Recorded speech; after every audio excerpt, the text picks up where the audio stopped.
को किसी को नहीं मालूम अभी तक कि उस एफआईआर में क्या है, कौन सी धाराएं, कौन सी नहीं है। जब ये लड़कियां मेडल जीत के आती हैं तो हम सब ट्वीट करते हैं, सब कहते हैं कि हमारा गर्व है।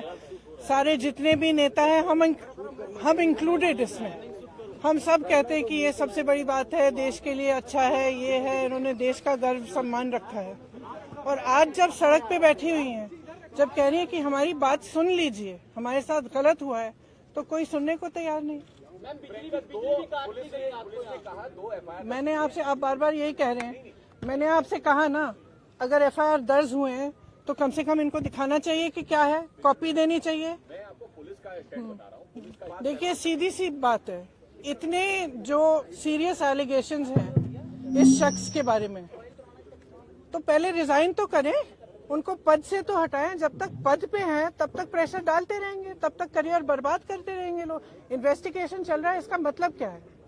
मतलब क्या है? अगर वो आदमी उसी पद पे है जहां सबसे ज्यादा पावर है सबके ऊपर, सारे प्लेयर्स के ऊपर, इनके करियर को बर्बाद करने के लिए, इनको तंग करने के लिए, प्रेशराइज करने के लिए, तो फिर आप कैसे कह सकते हैं कि एफआईआर, इन्वेस्टिगेशन, क्या मतलब है इसका? पहले रिजाइन करिए, उसको हटाएं पद से, उसका पावर तो लीजिए।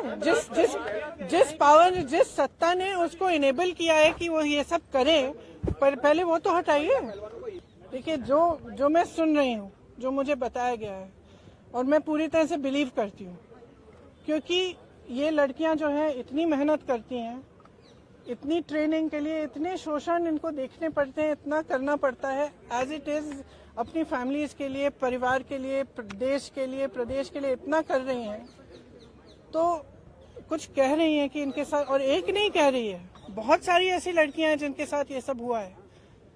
तो मैं समझना चाहती हूँ, एक्चुअली मैं समझना चाहती हूँ कि सरकार इनको बचा क्यों रही है। क्योंकि अगर प्रधानमंत्री जी को इतनी भी परवाह होती तो कम से कम बात तो करते, बुला तो लेते। फिर से जब आपने मेडल लेके आए तो आपने बुलाया ना, घर चाय पिलाई, तो बुलाइए, बात करिए। बच्चियां हैं, बच्चियां, हम सबकी बच्चियां हैं।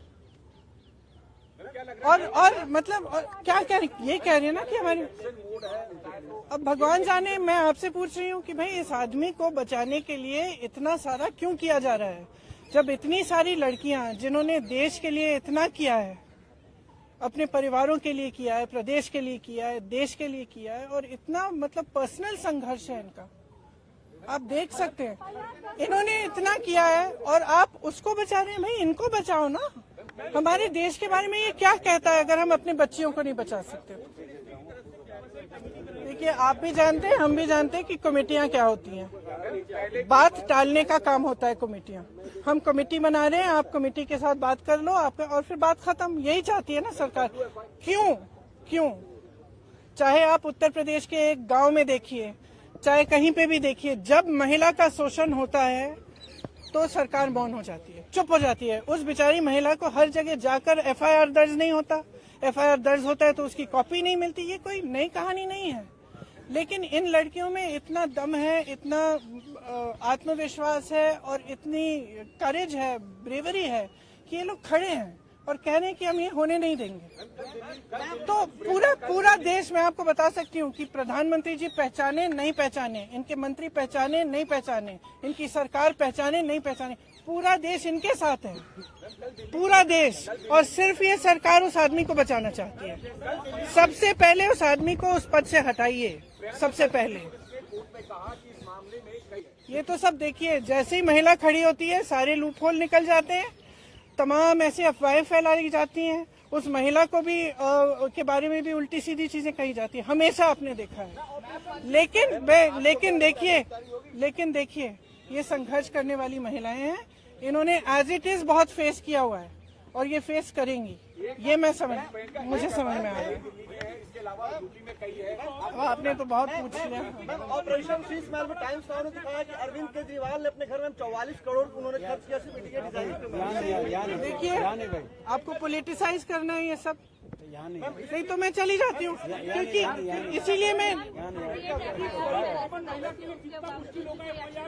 यही तो बात है। तो एक्शन तो तब होगा जब पब्लिक प्रेशर आएगा।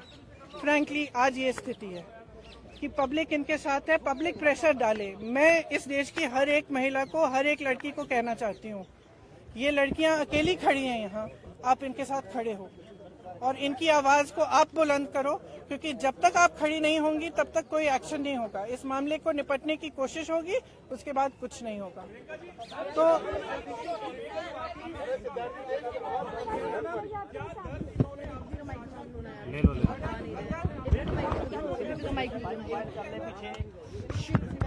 की है, इसलिए हम अलग बैठे थे। तो मैं यहाँ क्यों बताऊँ वो बातें, वो इनकी निजी बातें हैं। लेकिन मैं इतना बताना चाहती हूँ कि मुझे इन पर बहुत गर्व है कि ये आज इस चीज को लेकर खड़े हुए हैं और इसमें एक्चुअली कोई पॉलिटिकल बात नहीं है। इसका राजनीतिकरण बिल्कुल नहीं होना चाहिए, और अगर होगा तो एक बहुत बड़ी शेम होगी और हम सबको इनके साथ खड़ा होना चाहिए। बस इतनी सी बात।